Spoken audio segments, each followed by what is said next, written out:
In the late 19th century, there were many foreigners in China. In some areas of the country, they seemed to rule almost every part of Chinese society.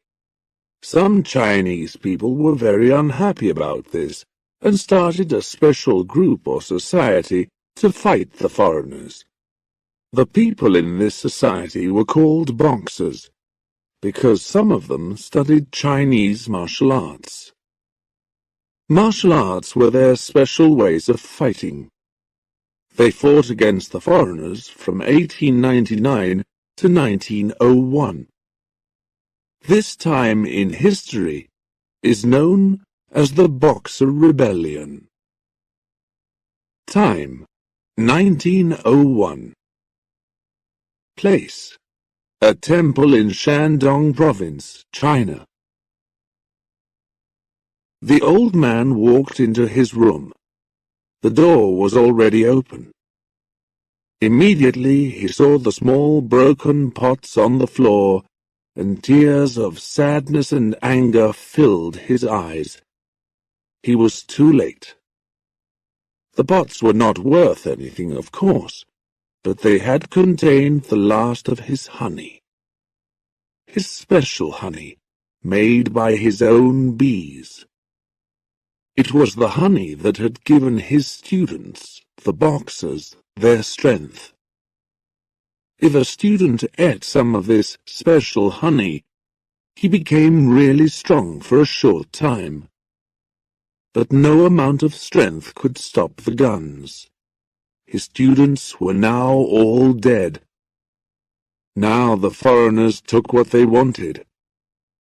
But the old man would not let them take everything. He had saved one very small pot of honey in his pocket. One day, he would give it as a present to the Emperor of China. Now, he had to hide it. The old man heard heavy footsteps outside. It was the foreign soldiers. He put his little pot into a wooden box of small presents that he had saved for the Emperor. He hid the box in the corner of his room, and then turned towards the door.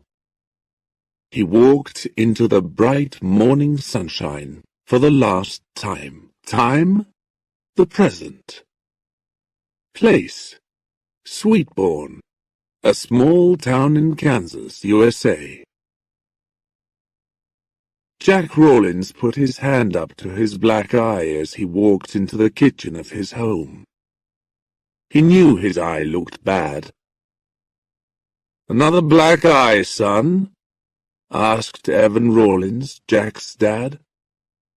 He expected Jack to get a few injuries in a school football match, but it had happened too many times lately. He knew why. It was Rex Coulter, the college bully.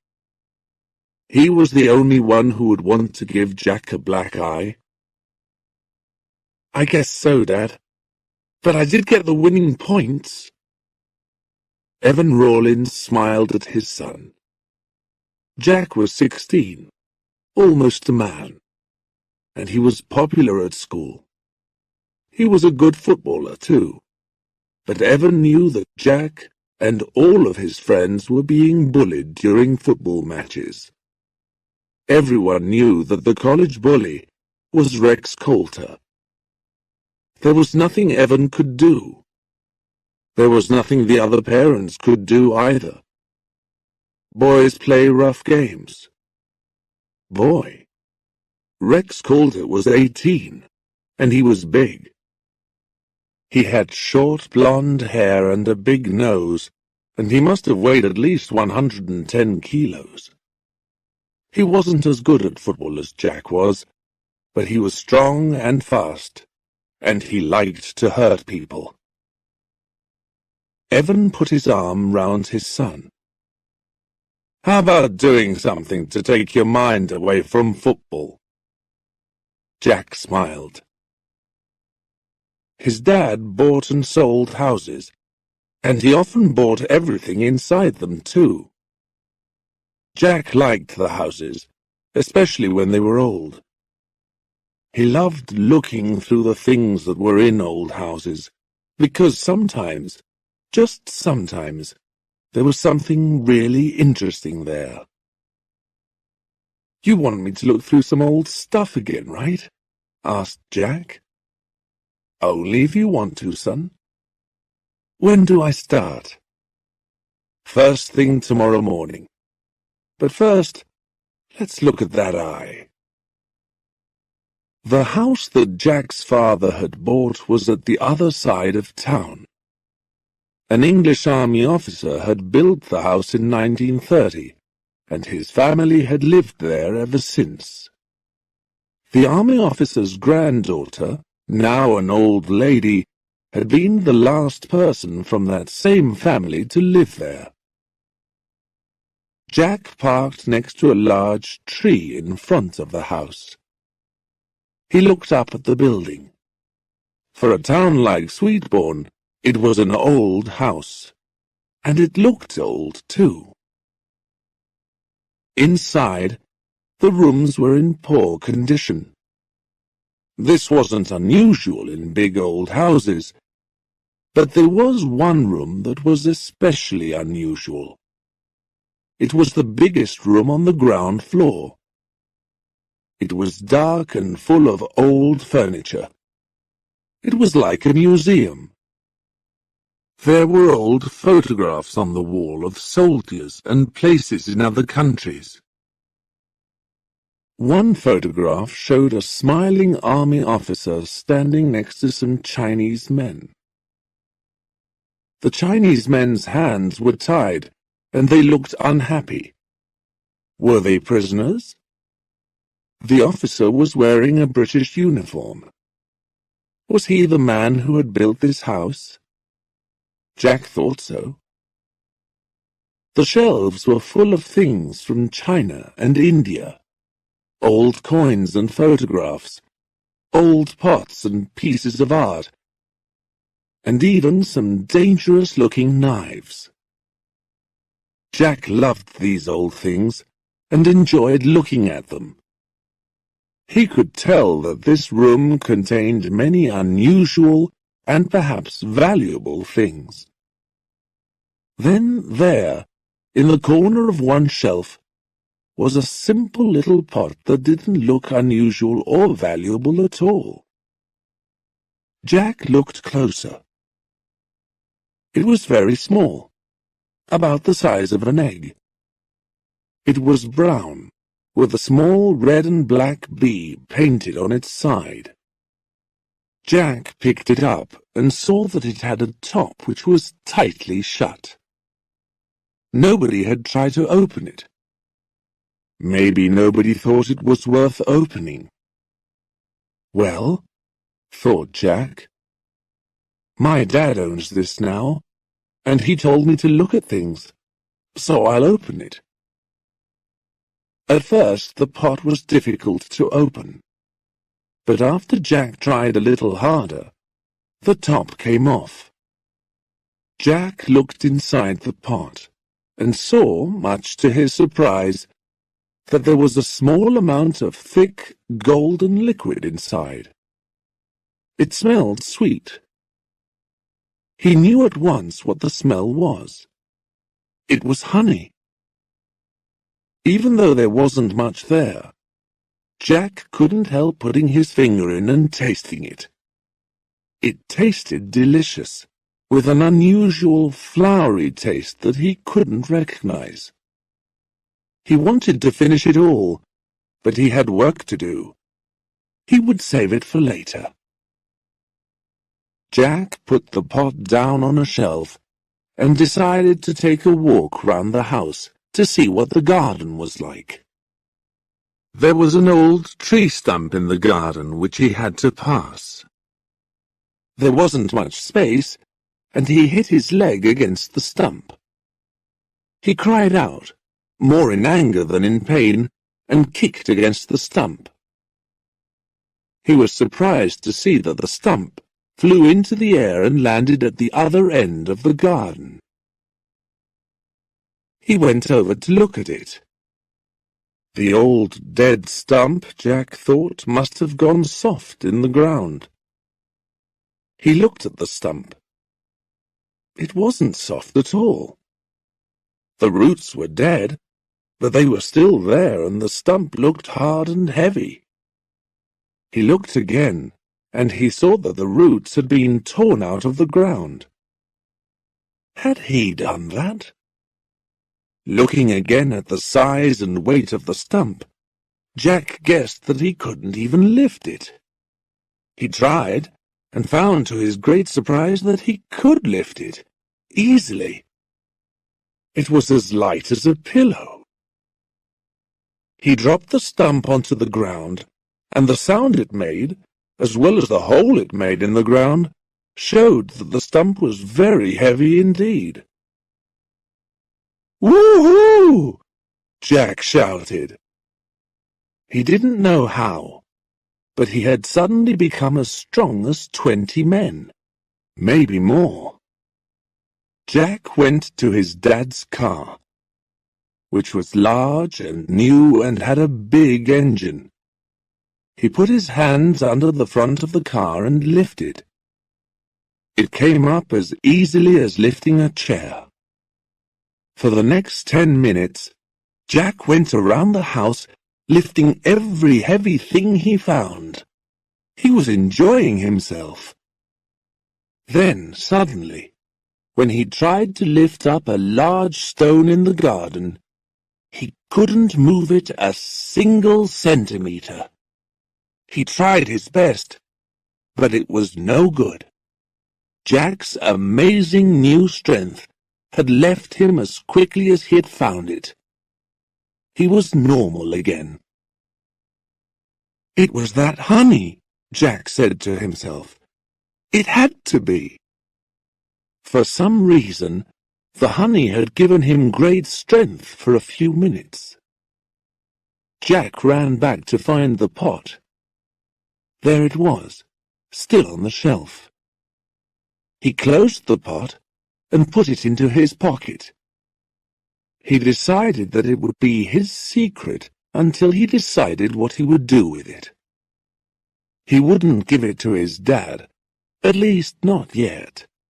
Maybe that would be the right thing to do. But not just yet, Jack thought.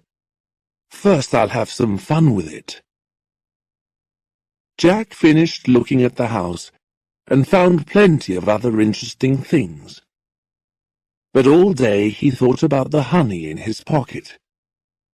When he got home, he told his father about the house. Dad was pleased when he heard about all the old and unusual things Jack had found in the house. But Jack didn't tell him about the honey. "You've worked hard today, son," he told Jack, and he gave Jack a $50 note. "Go out and have some fun," he added. Jack was feeling good. He had money, and he had friends to enjoy it with. And he had his little pot of honey.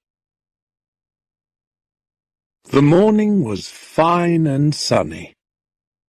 It was early summer, and Jack was enjoying a walk through the streets of Sweetbourne with a few of his friends from the football team. They were going to go to the local swimming pool at the sports centre. They were just going into the sports centre when they saw a large young man walking towards them. It was Rex Coulter. On his way, he pushed into Jack and almost knocked him down. "Hey, Roland, watch where you're going," Rex called out.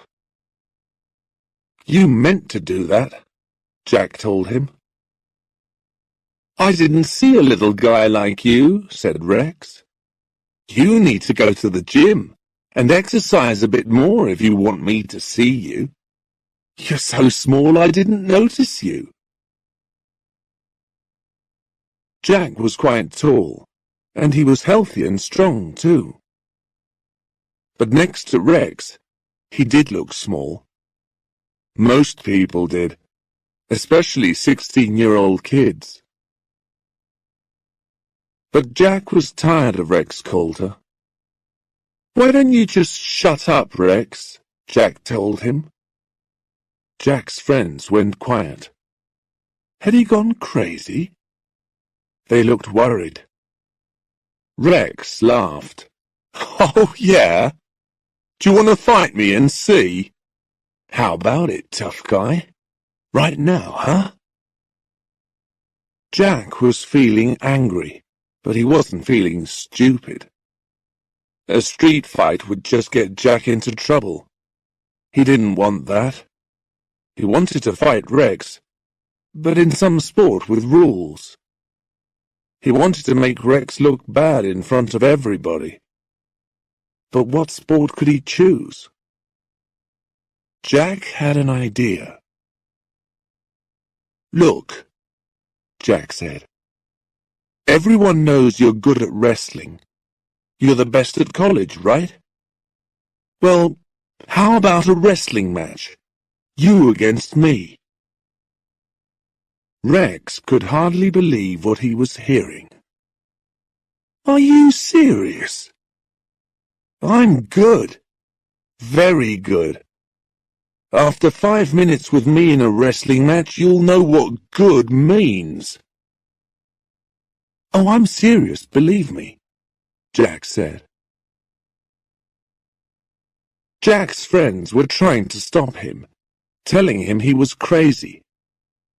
But Jack just put up his hands and called out loudly, "Look, I'm tired of Rex bullying people. I'll win this wrestling match. Just you wait and see." Jack turned to Rex. Rex was amazed. "Okay. My trainer will be the referee. I won't be allowed to kick your teeth in or hit you in your other eye. I'll be happy just to tie your legs around your head and throw you around a little. You can just worry about avoiding me. Okay, Shorty?" Rex was laughing now. He was enjoying himself. "If you can avoid me for 3 minutes," he continued, "I'll shake your hand and apologize. But that's not going to happen. Anyway, how about 3 o'clock? At the sports center?" Jack's friends were all trying to persuade Jack to leave and telling him not to be crazy. But Jack didn't want to stop. 3 o'clock. I'll be there," he replied. Rex left, laughing loudly. Jack was popular around school, and Rex wasn't. Jack's friends thought he was quite mad, but they liked him and didn't want to see him get hurt by Rex Coulter. Soon the news was everywhere. Jack's friends had made up their minds that they were going to help him. "Look," said Eddie Kowalski, Jack's best friend. "If you get into serious trouble, me and all the guys will jump into the wrestling ring and help. Don't worry." "Thanks, Eddie," said Jack. "That means a lot to me. Now, how about a swim?" Dad was away looking at a house in the next town. Jack was pleased that Dad didn't know about the wrestling match yet. He wouldn't hear about it until it was all over. Then, later, he would be very happy to hear that his son had won a wrestling match against Rex Coulter. With the help of that little pot of honey, Jack just couldn't lose. Even if he didn't know about wrestling, he could just pick up Rex and throw him out of the room if he wanted to. And he did want to. Everybody wanted Rex Coulter to lose a match. It would be good for him to find out what losing was like for a change. Jack was actually looking forward to it. At 2 o'clock, Jack got his things and walked towards the sports centre. It was still a fine day. The pot of honey was ready in his pocket. Eddie met him as he got to the high street. "I've told everybody to come. They'll all be there, Jack." "Hey, thanks, Eddie. Thanks very much. You know, Jack, we all think you're crazy to do this, but we love you for it. You know that, right?" "I know. Thanks. And I meant what I said before. We'll come and help you if you really get in trouble." "That's good to know, Eddie. Thanks," said Jack. "Hey," Eddie asked, "do you want to come in my car? I'm just going to pick up some of the other guys, and you can come too if you like." "I think I'll walk. I'd like to clear my head a little," Jack answered. "I'll see you there, okay?" "Right, Jack," said Eddie. "If you'd had a clear head earlier, you wouldn't be in this mess." That was what Eddie thought to himself. But he didn't tell his friend. It was too late for that. "See you later. Good luck," Eddie said. Jack was alone. He wanted to be by himself for a while. He was sure the honey would work, but he still felt nervous. After all, Rex was fast and strong and big, and Jack didn't know a thing about wrestling. He felt in his pocket for the 15th time. Yes, it was still there. With the help of the honey, he couldn't lose against Rex. Suddenly there was a loud, dull bang, and it sounded like it came from nearby. What was it? Jack heard people screaming. He looked up the street and soon saw what it was. A woman was inside a car. The car had hit a wall and smoke was coming from the engine. It looked like the woman couldn't get out. Somebody shouted that a little boy had run into the road and the car had crashed to avoid him. The smell of petrol was everywhere. The woman was screaming. A man was trying to open her door. The car was burning and there was no way out. It was a horrible situation. Where were the firefighters? Nobody knew. Jack knew what he had to do. He got out his honey pot and opened it. There was only a small amount of honey. He needed some to fight Rex. But he also needed to save this woman.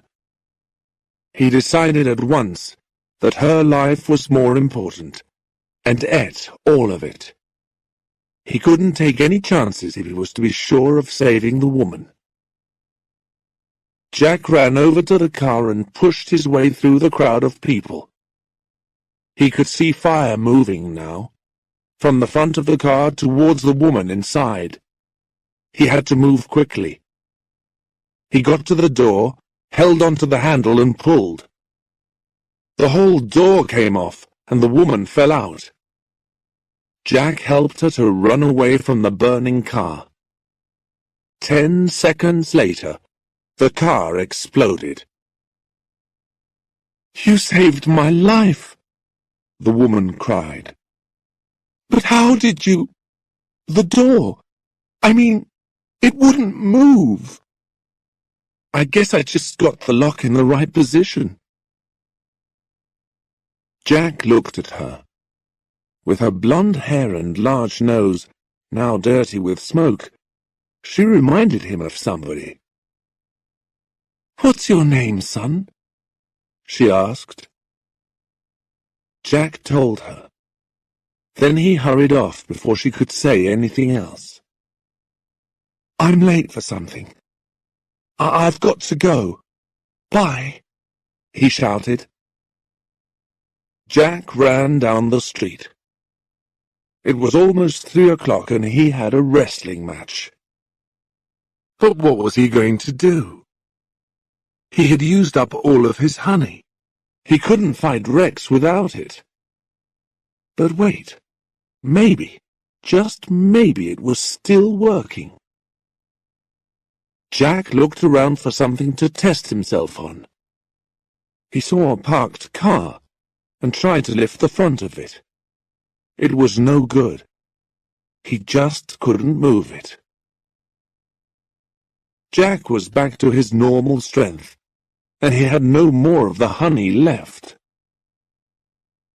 Rex Coulter was going to break his bones like biscuits in front of everybody, and there was nothing he could do about it. He could just go home, of course, but Jack didn't consider that for one moment. Nope, he would have to wrestle Rex Coulter, if only to show his friends that one should never give in to bullies. Not even huge and very strong bullies. He started to walk more slowly. The sports center was near now, and many of his friends were already there. In fact, there was already quite a crowd. "There he is!" somebody cried. Everyone shouted happily. "Wow," thought Jack. "I really do have a lot of fans. We haven't even started wrestling yet. They should at least wait until I've tried to fight Rex." Jack remembered that Eddie had told him his friends might save him from real trouble. Maybe he would be okay after all. Then Jack noticed Rex Coulter. He seemed to be shouting more loudly than anyone else. He was pushing through the crowd towards Jack, holding a mobile phone and speaking to someone. Rex came up to Jack and hugged him hard. Rex was repeating the words, "Thank you, thank you," again and again. "Is Rex almost crying?" thought Jack. Then Jack realized who the woman had reminded him of, and he realized who he had saved from the burning car. Rex Coulter's mother.